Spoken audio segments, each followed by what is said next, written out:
pessoal, sejam bem-vindos mais uma vez, né? O FB Experience Podcast. Aqui a gente sempre trazendo convidados ilustres, né? Pessoas interessantes, profissionais que tiveram sua trajetória e que alcançaram, né? Por determinadas situações ao longo da vida. E para entender e ver o funcionamento de cada um, né? Tirar essas histórias como exemplos e como referências, né, do que cada um passa ao longo, né, dessas dificuldades. Então, obrigado, né, a Maria Luísa, ela veio de Cuiabá, né, especialmente aqui em Joinville, né, eu fico, né, muito agradecido pela presença, pela participação. A Maria Luísa Balestero, né, é isso sim que fala? Balesteiro. Maria Luísa Balesteiro, veio de Cuiabá, ela é psicóloga, né? Ela é terapeuta cognitivo-comportamental e terapia baseada em evidências e terapia comportamental dialética, né? Então são algumas áreas que ela tem uma abordagem né, e bem sucedida no que faz lá em Cuiabá. Muito obrigado pela presença, né? Que bom que tu veio aqui. Bom te conhecer pessoalmente. A gente já se Aham, falava antes nas redes sociais e pessoalmente, exato. né? É um prazer, né, estar aqui. Agradeço o convite para poder me apresentar um pouquinho, né, para compartilhar um pouco mais do meu trabalho, da minha história, para que a gente tenha de fato esse espaço de troca, né, para Sim, além das telas ali. exato. Então, é uma honra estar aqui hoje. Ah, legal. Obrigado. Obrigado mesmo. Então, Maria, posso chamar de Maria só? Claro. Malu, se preferir Ah, também. Malu? Então, Malu. Me fala do teu histórico, Malu. Como é que tu veio de onde? Tu nasceu onde? Não sei se foi em Cuiabá mesmo. Como Aham. é que é teu histórico, né, de infância, família, Uhum. teu desenvolvimento? Como é que foi? Eu nasci e cresci no interior do Mato Grosso, em Araputanga, mais Ó, precisamente falando. fica perto de onde? Fica a 350 quilômetros de Cuiabá, por ali. Ah, Passa Cáceres, Mirassol, Quatro Marcos, e aí sei. Araputanga, uma cidade bem pequena, bem interiorana mesmo. Então, cresci, né, nesse ambiente, frequentando o sítio, Fazenda, enfim, essas coisas. exato, exato. Então, eu costumo dizer que eu realmente tive infância, assim, Aham. de brincar, de viver exatamente as diferentes fases ali do desenvolvimento. E saí de casa aos 17 anos para estudar, então morei sozinha aí por 10 anos Foi pra para Cuiabá. para Cuiabá, e inclusive não fui com o objetivo de fazer psicologia. Eu tinha o objetivo inicial de me formar em medicina. É.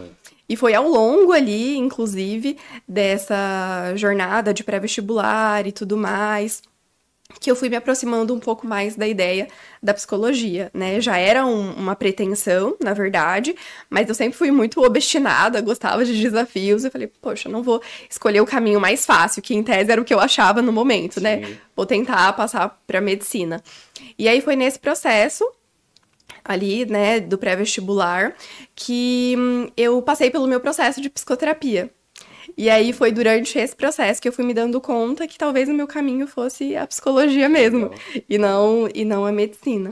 Então foi assim que deu-se início, né, a minha jornada com a psicologia.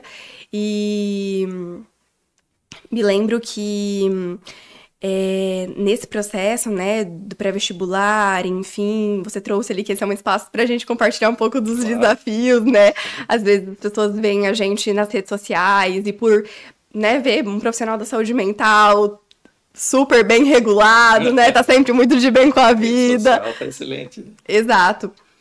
E foi nesse primeiro processo ali de psicoterapia que eu fui me dando conta, inclusive, da minha rigidez, né? Do jeito que eu lidava comigo mesma ali, como isso acabava dificultando, né, a minha vida, as minhas relações, e não à toa hoje, né, eu destino o meu trabalho para pacientes que já tiveram, né, um perfil como eu já tive em muito tempo, no sentido de ter uma rigidez cognitiva muito grande, de ter um senso de cobrança muito grande ali por resultado, por performance, enfim. Sim. Então, hoje em dia, acho que o meu trabalho, ele também é muito fruto, assim, do que eu vivi mesmo, né? E do desejo de gerar uma transformação que já geraram na minha vida em um momento. Muito legal. Uhum, uhum. Isso tem, né, a fase que passa por, né, sem um entendimento de si mesma, né, antes de fazer terapia, no caso, né, Uhum. traz muito sofrimento, né, porque muitas vezes você é a menina que tira só nota boa e todo mundo olha, cara, tu não tem problema, né, tu só tá excelente nas atividades, e é uma visão que muita gente tem que não representa, né, que tenha necessariamente a saúde mental preservada só olhando para o resultado acadêmico, né? Exato. Então, muitas vezes a dificuldade de enxergar o êxito, né? É uma nota boa, às vezes não está suficiente. Aham, E aham. aí a régua está lá em cima e nada tá bom. E Exatamente. acaba essa autocobrança, que é uma característica também de estrutura faz parte da estrutura de personalidade também, né? Do Com desenvolvimento. certeza. Uhum, E que eu falo muitos casos, né? Às vezes é uma situação que também alguns pacientes, por exemplo, com TDAH, são uhum, pacientes que vão ter o prejuízo do TDAH mais para frente, né? uhum. Porque pela rigidez de autocobrança acaba que é um esforço tão grande, emocional, né? Por outras demandas que faz compensar o prejuízo do TDAH. Então, Exatamente. às vezes é um dos fatores que eu falo, né, as diferentes idades que muitos pacientes têm de começar a perceber prejuízo por um Uhum, déficit atencional, né? Mas, pô, é bem interessante, né? Gera um sofrimento grande, né? E uhum, muita gente não consegue ter ideia disso. E muito legal a gente estar falando sobre isso, né? Porque com certeza uhum. vai impactar para muita gente de entender que isso existe, né? Que muita gente não tem ideia que isso pode ter Exato, tratamento. exato. E aí muitas pessoas, né, eu sou assim mesmo, inclusive alguns pacientes trazem, né? Se eu não me cobrar ou se eu não fizer dessa forma, eu não vou fazer. É como se fosse realmente ali um modo de funcionamento quase que de sobrevivência, né? Para eu Sim, ter um bom funcionamento, eu preciso, né, de fato ser rígido, preciso me cobrar. Mas aí a gente entende avaliando, né, mais cuidadosamente, que é o contrário. Você acaba, né, agindo em contradição ali, e essa autocobrança, essa exigência, na verdade, acaba impactando, né, nos seus resultados, nos seus objetivos, e isso que você traz, né, de elevar a régua. Eu me lembro que eu fui, né, para Cuiabá para estudar. E eu sempre fui super sociável, de muitos amigos, e eu falava assim, eu não vim aqui para fazer amigos, né? Então, assim, eu não me dava o luxo, né, de sair, de socializar, muitas vezes nem de visitar os meus próprios familiares. Então, realmente, assim, uma rigidez muito grande que trouxe um sofrimento significativo na época e que não precisava ser assim, entende? Eu, inclusive, certamente teria resultados melhores se eu tivesse lidado de uma outra forma. Por isso que hoje eu costumo dizer, assim, que eu digo que é o meu mantra, né? Que é preciso cultivar uma boa relação consigo mesmo, para que você tenha uma boa relação com os outros, com a vida, com os seus objetivos de vida, né? Porque a maneira pela qual a gente se relaciona com a gente vai atravessar ali, né, as nossas experiências, as nossas vivências. Então, antes de tudo, é importante que a gente olhe, né, para nós mesmos. uma coisa que eu falo para os pais hoje em dia, acho que é um diferencial hoje, né? Tem uma demanda de necessidade de tratamento de saúde mental muito maior, né? Me parece. Ou talvez o conhecimento abriu, né? De saber que se tem, né? Que se pode ter abordagens de melhorar a qualidade de vida, né? Com autoconhecimento. Mas que eu reforço para muitos pais a importância e o quanto é bom também, ao mesmo momento que os filhos adolescentes ou estejam passando por alguma situação, mas que eles estão tendo a possibilidade de já acessar a terapia, né? Um Uhum, exemplo, tu é uhum, bem mais jovem do que eu, né? Você já fez terapia logo ali no pré-vestibular. Uhum. Eu só comecei a fazer terapia que foi um direcionamento no lugar que eu fiz psiquiatria, eu fiz Aham. psicoterapia junto. Então era uma indicação, né? Meio que vocês têm que fazer, né? Para Aham. saber lidar com os pacientes, você tem que se conhecer para ter neutralidade na abordagem, né? E é ali que abriu muito minha cabeça né, da visão das coisas, as minhas, em primeiro lugar, né? A Uhum. gente tendo autoconhecimento, você vai enxergar as coisas e as pessoas e as relações e organizar melhor isso tudo na vida, né? Que não é Uhum. muitas vezes um resultado acadêmico só, que era ali o teu hiperfoco muitas vezes, e Exato. que essa régua também deveria estar nas relações, né? Exigência Uhum. muito grande de relacionamentos que não tinha, né, uma retribuição Uhum. equilibrada, né? Então, que é o que eu falo para todo mundo, a importância do autoconhecimento, né? E que aí, tendo isso, né, até o motivo da Maria estar aqui, da Malu, estar aqui com Aham. a gente, é que a gente iniciou um processo de produzir um livro, né, que a gente está coordenando, onde a gente convidou profissionais de várias áreas, né, e a Malu é uma delas, né, com o intuito de falar de vários temas, várias questões que tragam alguma luz ou algum entendimento, conhecimento de pontos diversos que fazem parte da estrutura emocional da gente no dia a dia e tendo autoconhecimento, que eu sempre falo isso, né? Não adianta eu pegar a palestra de uma pessoa bem-sucedida, um exemplo, né? E Uhum. achar que eu vou sair dali sendo bem-sucedido. Se eu não me conheço, eu não vou saber aproveitar alguma coisa da palestra para inserir na minha rotina se eu não Exato. tenho esse autoconhecimento, né? Compreendendo quais são os pontos fortes, os pontos Isso. a serem trabalhados, né? E conseguindo ainda executar eles e sustentar na rotina, né? Uhum. Então, é uma ideia que eu achei bem legal, né? O livro é para o público leigo, de modo geral, não é com terminologias técnicas, né? Não é de fácil compreensão, abordando várias áreas. Então, eu sempre falo que quanto a visão, né? O que mantém a nossa estrutura emocional são múltiplos fatores. Então, se a gente tiver conseguir melhorar um pouquinho em alguma coisa, né? E desses vários temas que a gente vai ter no livro, né? Se puder contribuir alguma coisinha, nem que seja uma luz para a pessoa aprofundar depois de alguma outra forma, né? É bem interessante. Então, vários temas que a gente vai ter ali, né?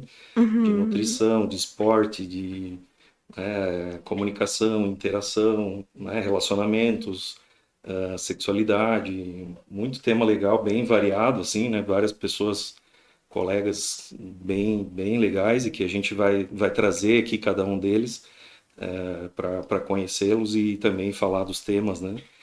Uhum. E né, agora que a gente se conheceu, eu percebi Aham. que até Se o conecta. tema Aham. da tua escolha também está relacionado, né? E é Uhum. um ponto que, querendo ou não, é uma forma de transformar talvez uma limitação tanto para Exato. uma coisa positiva de você ajudar as pessoas por saber exatamente do que se trata. E Uhum. isso é o que faz toda a diferença para você se conectar com o teu paciente, né? Porque ele, putz, ele sabe o que eu estou passando, né? Então, né, Uhum. de conectar, de ter o vínculo, né? E, de certa forma, ajuda você a lidar com algo que é A elaborar também, aprender a né? lidar com, né? A gente não desaparece com as coisas, infelizmente, e não tem um Exato. cauterizador no cérebro que elimina problemas, né? E eu costumo dizer que as nossas questões psíquicas, por mais que a gente trabalhe, né, não é uma equação matemática na qual a gente vai e resolve e tá solucionada a questão. Sim, Não, né, é algo que a gente vai estar sempre ali em um processo de cuidado, né? Então, por exemplo, hoje eu tenho conhecimento, né, da minha rigidez, hoje em dia lido muito melhor com algumas questões que antes, de fato, eram desafiadoras, o que não quer dizer que em algum momento isso vai se tornar um desafio, hora ou outra, né? Só que eu consigo identificar. Falei, opa, aqui. Eu me lembro, inclusive, da minha primeira psicóloga, que ela falava bem assim: quantos anos você tem mesmo? Tá se comportando como uma velha.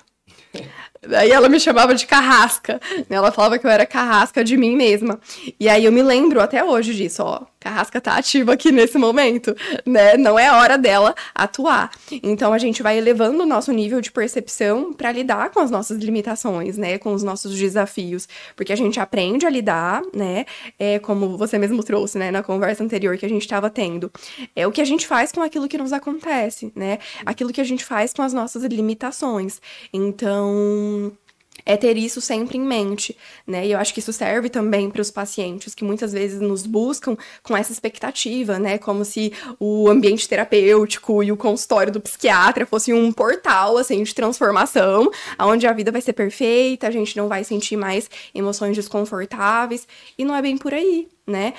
A intenção é que a gente aprenda a lidar com tudo isso, até porque as nossas emoções, elas são ali, né, fazem parte do nosso processo de sobrevivência. Se não fosse a ansiedade, enfim, a gente nem estaria aqui hoje. Vivo. Uhum, exato. Eu falo que é psiquiatra, psicólogo, a gente faz o letramento das emoções, né? Então é como se a gente fosse professor e ajudar a dar apoio para a pessoa desenvolver a autopercepção, e que é algo que me parece, né, que as gerações, né, mais atuais estão acessando muito mais do que as gerações anteriores.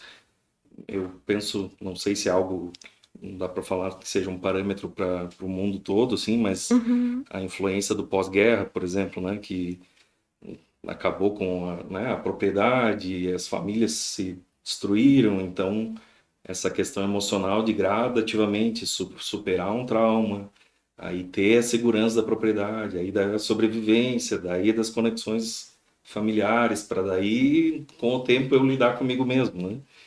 Eu lidar com perceber melhor o que eu sinto, né? Então me parece que não tenho conhecimento exato do passado anterior, se isso já era algo, mas com certeza, né? As emoções existem. Eu acho que talvez o nível de consciência e de percepção era outro, talvez, que cada vez aumenta, né? E então são outras coisas que a gente precisa saber, né? E a gente fala que é algo que é subjetivo de certa forma, porque as minhas emoções são de uma forma diferente das tuas, e muita gente acaba tendo uma visão limitada, meio que a leitura é igual, né? O meu óculos é o mesmo que tem que ser pro teu, né? E aí gera essa incompatibilidade de empatia, de entendimento, que você possa precisar de ajuda, e com o que eu vejo em você, se fosse para mim, seria, sei lá, um absurdo precisar de ajuda, né? Então, que é o que faz muita gente ter, às vezes, bloqueios de buscar profissionais, ou pais, às vezes, que não permitem, não possibilitam isso para os filhos. Exato. Né? Que são outros perfis, mesmo tendo a mesma genética, estando no mesmo ambiente familiar, né?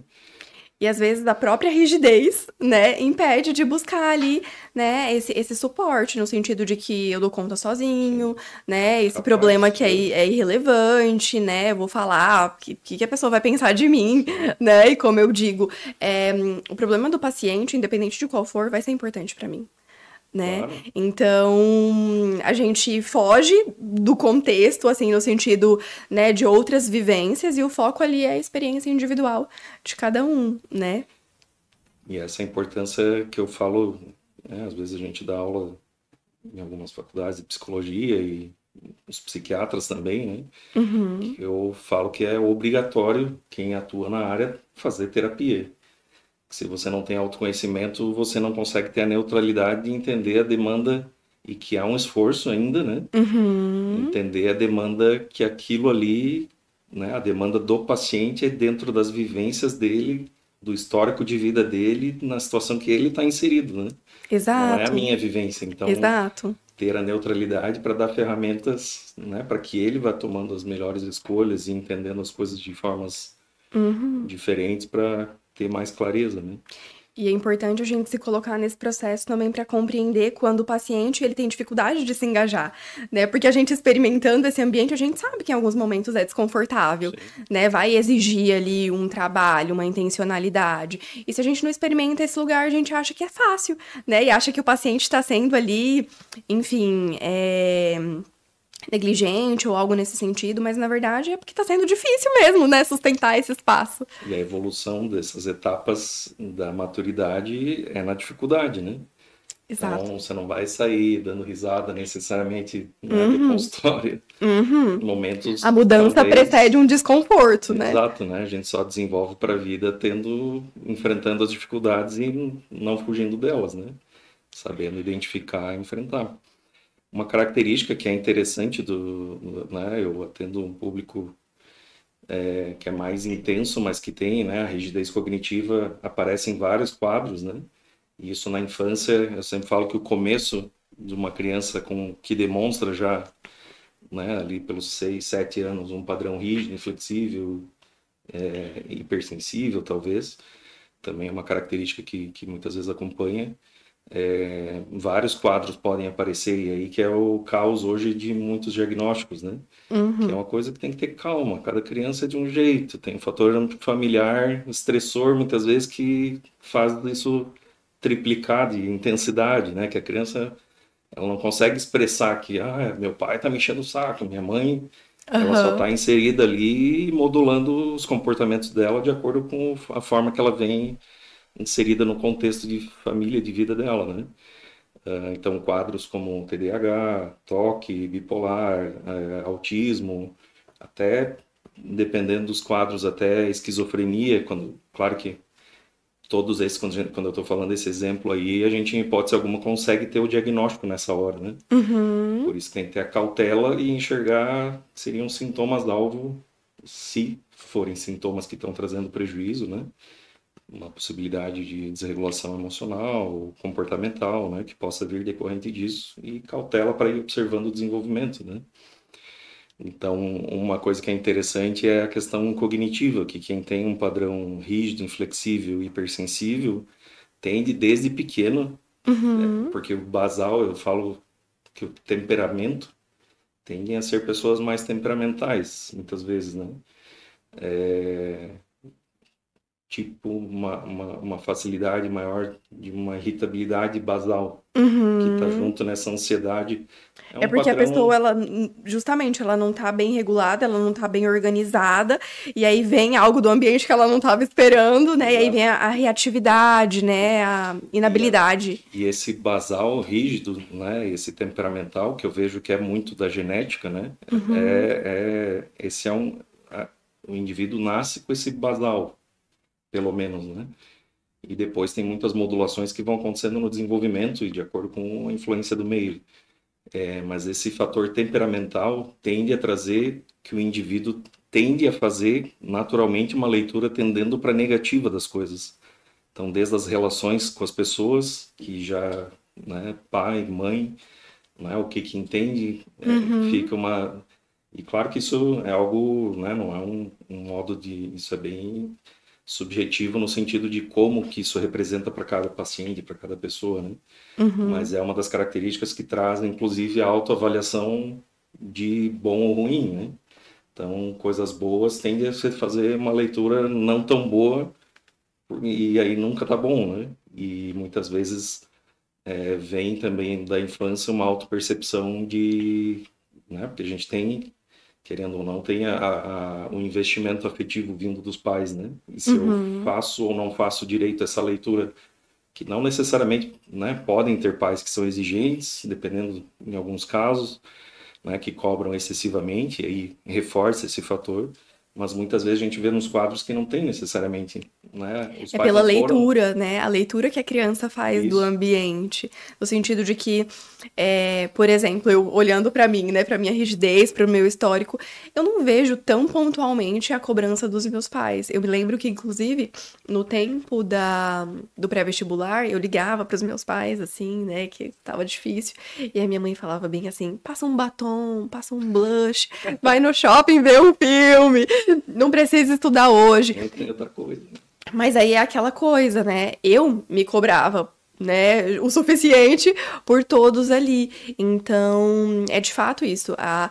Tem, às vezes, uma condição ali do contexto, por exemplo. Tinha uma questão do contexto, né, da leitura que eu fazia, mas às vezes não necessariamente ali uma imposição, né, tão direta e perceptível.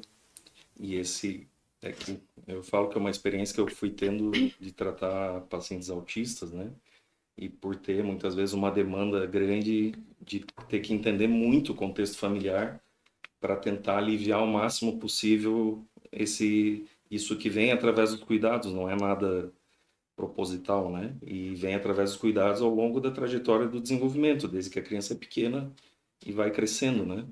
Então, muitas vezes esse fator temperamental, de rigidez que a gente estava falando, ele também pode ser intensificado se um dos membros, né, o pai ou a mãe, são mais ansiosos.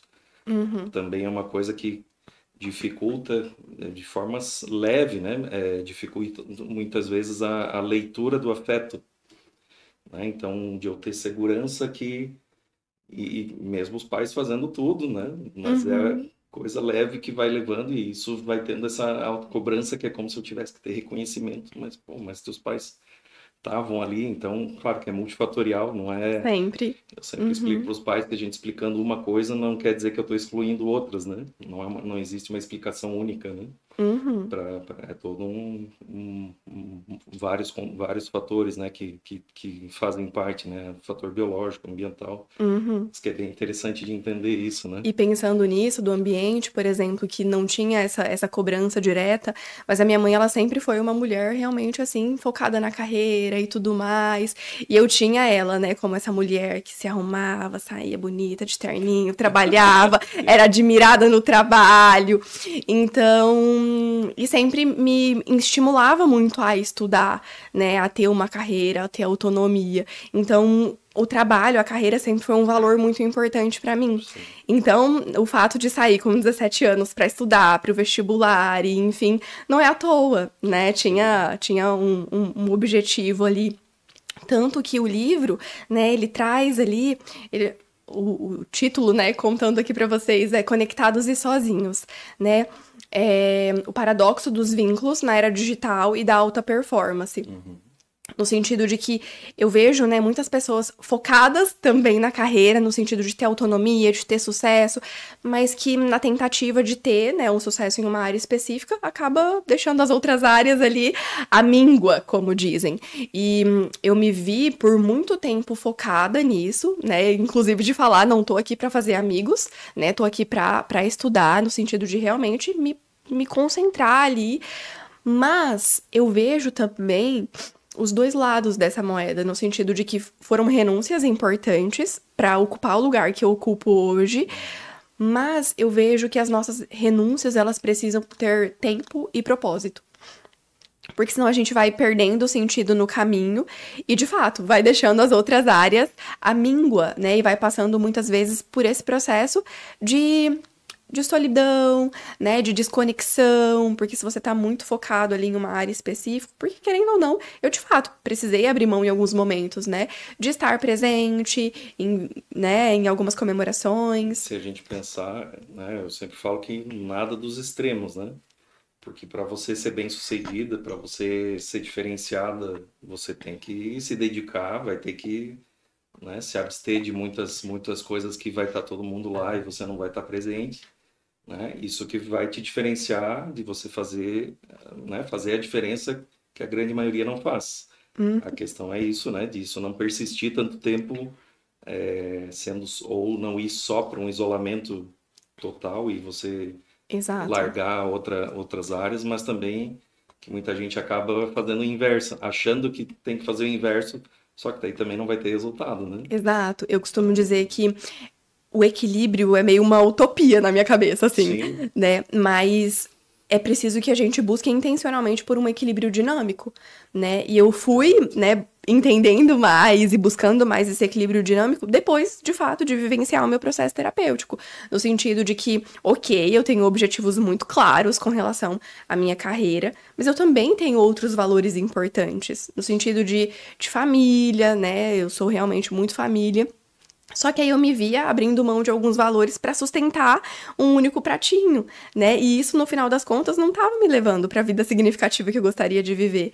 Então, foi compreendendo realmente, né, o que fazia sentido para mim, melhorando a minha relação comigo mesma, a minha rigidez, que eu fui conseguindo também ter mais flexibilidade cognitiva para viver esse equilíbrio dinâmico. De certa forma, pela terapia, tu foi aprendendo a entender e a perceber, interpretar o que você sente. Uhum. Porque a tua régua de equilíbrio emocional antes era a razão, só, ou em grande parte. Muito, muito. Então, se não tiro nota boa, eu não tô bem. Se eu não tenho, né, êxito Era demais. assim, preto no branco, E né? aí você Uma visão começou a muito ver que só dicotômica. isso, e aí percebendo a ansiedade, você vê que, pô, não tô bem só fazendo isso, né? Exato, Tem que exato. E redistribuir aí ali. chega aquela hora que você corre em círculos, sabe? Sim. Assim, que você acaba também não chegando onde você gostaria de chegar, né? Eu me vejo, inclusive, às vezes eu abria mão, né? Não, eu não vou pra tal lugar porque eu preciso estudar. Mas eu tava tão cansada que eu não conseguia estudar, Sim. não tinha o Nem ia lembrar o rendimento. que tinha. Então, né, o recado para as pessoas que geralmente têm ali, né, a ideia de que se eu não me cobrar, eu não vou ter resultado. Será que realmente está tendo o resultado que gostaria, né? Será que o fato de focar em uma única área para ter sucesso, enfim, tá realmente levando a uma posição de sucesso? O que realmente significa sucesso, né? Sim. Porque se a gente for pegar o gancho, por exemplo, da conexão digital, da era digital, né? O sucesso é a ostentação, enfim, e aí a gente acaba se perdendo do que realmente faz sentido pra gente. Um hiperfoco na organização do digital, né? Tanto que a gente vê um monte de absurdo sendo postado para sustentar views e likes, né? E com certeza sinaliza, né, outras áreas da vida, né, que tem o financeiro, tem o familiar, tem várias outras áreas que precisam estar sendo gerenciadas, né? E de certa forma é muito complexo, né? O exemplo que você falou da dinâmica, que é isso mesmo, né? É a dinâmica das etapas que a gente está vivenciando, saber fazer essa leitura, e buscar né, uma coisa subjetiva, mas quanto maior teu autoconhecimento, melhor você vai modulando isso nas etapas da vida, né? Então, no momento a gente estava conversando antes, você falou que é noiva, né? Então, no momento que casa, daí é um outro momento, o dia que você tiver filhos é um outro momento que você tem que ir gerenciando, né? Porque você está só no trabalho, daí teus filhos desenvolvem não tendo a mãe muito ali, daí você vai ter outros problemas lá na frente. Então, ter esse Exato. gerenciamento do tempo também, isso você tem que estar lidando bem com a tua ansiedade, de modo geral, né? Porque um Exatamente. perfil como o teu, que eu tenho características semelhantes também, a gente quer ter um desenvolvimento pessoal e profissional, tem muita coisa que você Senso quer. de urgência ali, né, Não, pra e fazer é acontecer. muita coisa legal que dá para fazer e acontecer, mas chega uma hora que não faz sentido, né? Se, né? Eu tenho filha, tá com 11 anos, então em momentos que tem que dar uma freada, né? Auxiliar a questão acadêmica, daqui a pouco a questão comportamental, mas daí vai conquistando autonomia, né? As pessoas têm essa visão que a criança vai crescendo, vai tendo autonomia, e aí a demanda de atenção e cuidado dos pais vai sendo com uma carga menor, e aí você pode retomar, né, um lado profissional, por exemplo, né? Então, essa visão dinâmica, né, é desenvolver uma inteligência emocional que está muito focado no que a gente quer do livro ali, né, Exato. de abordar várias áreas que contribuem de alguma forma, todas elas contribuem, mas para cada pessoa, algumas mais, outras menos, né, e às vezes se abrir uma janela ali de você, putz, talvez isso aqui é importante, interessante, eu não sabia, Exato. pode ser que E, contribua, né? e abrir margem para refletir e reforçar cada vez mais que a psicoterapia, até uma avaliação psiquiátrica, né, não perpassa exatamente um diagnóstico. Às vezes é uma fase, né, adversa ali da vida e que é preciso olhar com mais cuidado, né? Então eu acho que a lógica dessa nossa conversa, né, de eu expor um pouco mais as minhas vulnerabilidades também Claro. e o próprio projeto do livro vem nessa intenção, né, de incentivar, de cultivar uma maior abertura, né, das pessoas ali para olharem para si mesmas e se darem a chance, né? Eu costumo dizer ainda que não é a chance para o profissional, é uma chance para si mesmo, Claro. né? Uma chance para se perceber de uma outra forma, né? Para perceber a vida de uma outra forma. Porque dentro da terapia cognitivo-comportamental, por exemplo, que a gente trabalha é a perspectiva, né? Que não é sobre o que nos acontece, mas de fato ali como a gente vai lidar, né? Com a perspectiva que a gente dá para aquele evento. E isso vai desencadear ali a maneira pela qual a gente se sente, se comporta, e aí vai, né, interferindo em todo o enredo, em toda a dinâmica da vida. Sim. É, Até minha terapeuta, minha psicóloga me fala que ela vê. Eu hoje tenho uma abordagem que é usando a parte médica da psiquiatria, levando em consideração a dinâmica psíquica do indivíduo, né? Uhum. Então, que é essencial entender isso, né? Muitas vezes você está numa situação aguda, difícil, em que naquele momento você não tem capacidade nem cognitiva de lidar, né? Tem momentos que a gente tem que ter o discernimento que às vezes nem em terapia você dá conta se está numa depressão profunda, Uhum. uma situação extrema ali de ter né, algo muito grave para acontecer. E ali tem que ter uma abordagem medicamentosa, mas que tende a ser temporária, né? Que é para tirar do buraco, trazer para uma organização melhor e aí incentivando sempre, né, uma terapia, reorganizar a rotina, atividade física, espiritualidade para quem tem isso na vida, né, ou outras áreas da vida que a gente está trazendo nesse livro, né, e que gradativamente, né, isso é bem curioso, como eu atendo casos complexos, muitas vezes eles são medicados uma quantidade que eu não gostaria, mas que não tem o que fazer, né, principalmente criança e adolescente tem um metabolismo muito rápido e por ser criança a gente não quer ver medicado, óbvio, né, mas não tem o que fazer porque o não medicamento, pelo menos hoje ainda a gente não tem, né, as pesquisas não aprofundaram para ter outras possibilidades suficientes e efetivas, né, que substitutivas, né, mas sempre monitorando o bem-estar da criança e que a gente não esteja fazendo nenhuma iatrogenia clínica, né. E naturalmente a gente observa assim a criança, muitas vezes adolescente, isso todas as idades, na verdade, né? Você mantendo um tratamento medicamentoso por um bom tempo ali, e aí esses ganhos da dinâmica acontecendo, né? Um adolescente ali que consegue ter um vínculo na escola, voltou a socializar melhor, botou uma atividade física na rotina, tá com o sono mais regulado, usando menos quantidade de tela, naturalmente ele ganha uma estrutura que ele não tinha antes. Quando a gente se conheceu, por exemplo, né, no início da intervenção clínica, né? Uhum. E isso naturalmente faz com que o cérebro dele não precise da mesma intensidade de medicação anterior. Naturalmente ele vai ter uma prostração e começar a ter efeitos adversos de uma medicação que às vezes você estava mantendo a mesma há 1 ano, 2 anos e estava tudo certo. E isso eu acho muito legal, compartilhando aqui, que o organismo da gente é muito reloginho, assim, né? Então, começaram a ter essas coisas, tanto efeitos adversos, quanto, como a gente sempre solicita exames laboratoriais para ver se está tudo certo, começam a ter alterações mesmo justa nessa fase, né, da dinâmica. Então, a importância de ter tanto, né, o acompanhamento, a parceria, né, psicólogo, Aham. psiquiatra, tem que andar junto, né, Uhum. e das pessoas entenderem que também não é milagre, né? Então, o tratamento clínico é importante e necessário para muita gente, mas também essas outras áreas precisam ser feitas. O médico não vai resolver tudo sozinho, como a psicóloga também não vai fazer, é a pessoa que tem que ir mudando, mas Exato. tendo mais estrutura, ela vai ter maior condição de fazer essas ferramentas funcionarem, né? É, o acompanhamento psicológico, psiquiátrico, ele é um convite ali forte à autorresponsabilidade, Exato. né? No sentido de que você vai precisar também se comprometer com o próprio tratamento, né? Com a própria melhora. E é aí que a gente entende que muitas vezes é desconfortável, de fato, para o paciente, né? Mas aí a nossa intenção também muitas vezes é mostrar que é difícil, mas também é difícil ficar sem o tratamento, é difícil não se comprometer, né? Muito pior, eu diria, para Exato, eu que muito tenho pior. experiência, talvez tu também, de quem já se tratou, né? Muito Eu pior. com certeza, porque você desenvolve autonomia psíquica, né? Você vai tendo liberdade Uhum, de identificar o que é importante ou não, de tomar as próprias escolhas e ter as consequências, boas ou ruins que sejam, né?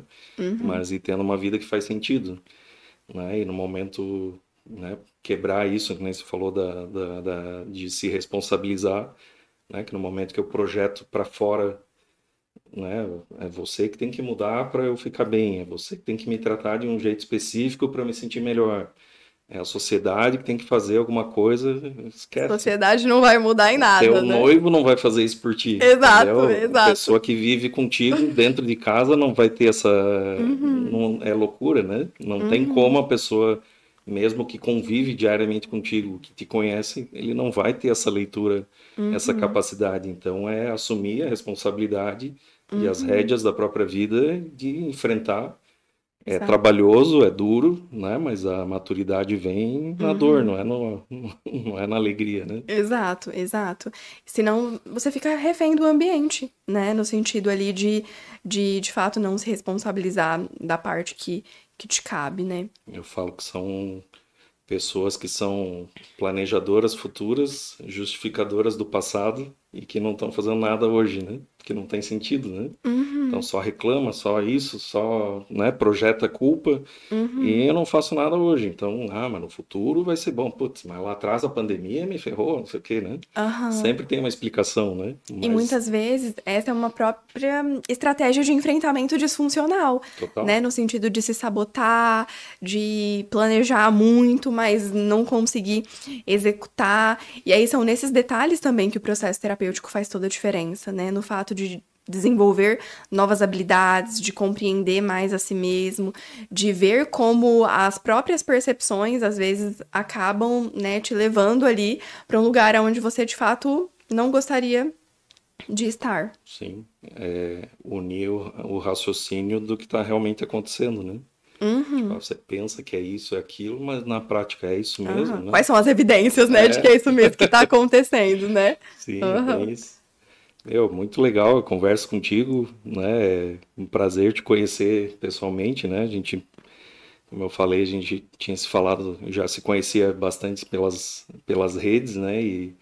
E começando juntos aí no projeto do livro. E, meu, um prazer, uma honra. Espero que a gente tenha outras oportunidades também de produzir conteúdo juntos, né? Porque a área da saúde mental certamente é uma área que está explodindo de demanda, de necessidade, Uhum. carência de locais de treinamento de profissionais qualificados. Eu acho que é um dos pontos difíceis assim que a gente vê hoje, né?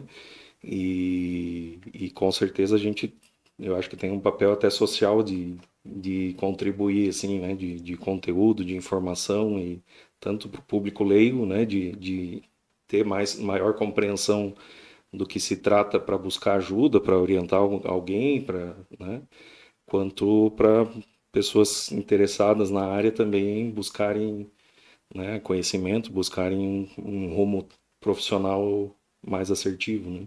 Exato. E agradeço muito a oportunidade, o espaço para estar estabelecendo essas trocas, para compartilhar um pouquinho mais também, né, do meu trabalho, da minha história. E eu acho que é de fato um compromisso social que a gente tem, né, de levar a informação para a população, informação que de fato, né, se sustenta ali, que não é apenas algo midiático, performático, que a gente vê muito, né? E fico de fato muito feliz. Espero que a gente tenha mais oportunidades de fazer isso.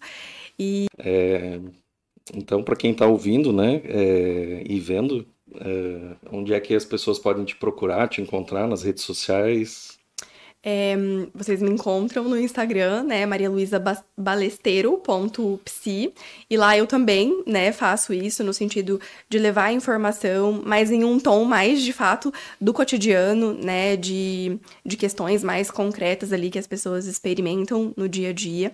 E eu acho que a escolha do capítulo, né, para fechar, tem muito a ver com o que eu levo, né, no Instagram e com experiências, né, que eu tive ao longo da vida, com informações, né, e histórias dos pacientes que eu já pude acessar. Então, eu espero que de fato, né, esse projeto ele seja proveitoso aí para as pessoas e que as pessoas possam, de fato, né, cultivar uma boa relação com elas, com os outros, com a vida, sempre se dando conta de que tudo começa, né, em nós mesmos e o capítulo ele vem exatamente com essa proposta, né, de que é... Tô perdida, gente. Eu acho que o cuidado para não ter a projeção tanto no outro, que isso pode pelo profissional, Hum, não vou me meter. tá, deixa eu ver. Enfim, o duro que não dá pra gente reouvir, né? Pra ver da onde que puxa. Falar do Ai, quê? ai. De que Eu só queria fechar, conclusão? tipo, a ideia do livro. Mas enfim, eu vou repetir. Aí ele escolhe o que é melhor. Vocês me encontram nas redes sociais, né? No Instagram, marialuisabalesteiro.psi. E lá também faço esse trabalho de compartilhar mais sobre a psicologia, sobre o meu trabalho, de tentar, né, desmistificar algumas crenças sobre a psicoterapia, incentivando, né, com que as pessoas busquem de fato esse apoio, esse suporte, que assim como eu, né, tive uma resultante aí muito significativa, tanto na minha vida pessoal, na minha vida profissional, eu costumo dizer, inclusive, que os meus resultados a nível de carreira, eles foram bem, assim, influenciados pelo meu próprio processo de psicoterapia, né? De me compreender ali as minhas necessidades. Então, eu acho que o capítulo que eu escrevi vem muito nessa lógica, né? No sentido de que nós estamos em uma era digital, em uma era que, de fato, busca por uma alta performance, por uma autossuficiência, um individualismo ali. E tá tudo bem você ter esses objetivos, tá tudo bem você ter valores muito fortes com relação à carreira, ao trabalho, assim como eu tenho. Mas é importante que a gente cuide disso, né? Porque senão a gente acaba extrapolando um limite e hiperfocando apenas em uma área, né? E talvez o sucesso não seja só isso. Então, eu de fato espero que esse projeto possa trazer aí, né, uma reflexão importante, inspirar e convidar as pessoas à mudança. Muito legal.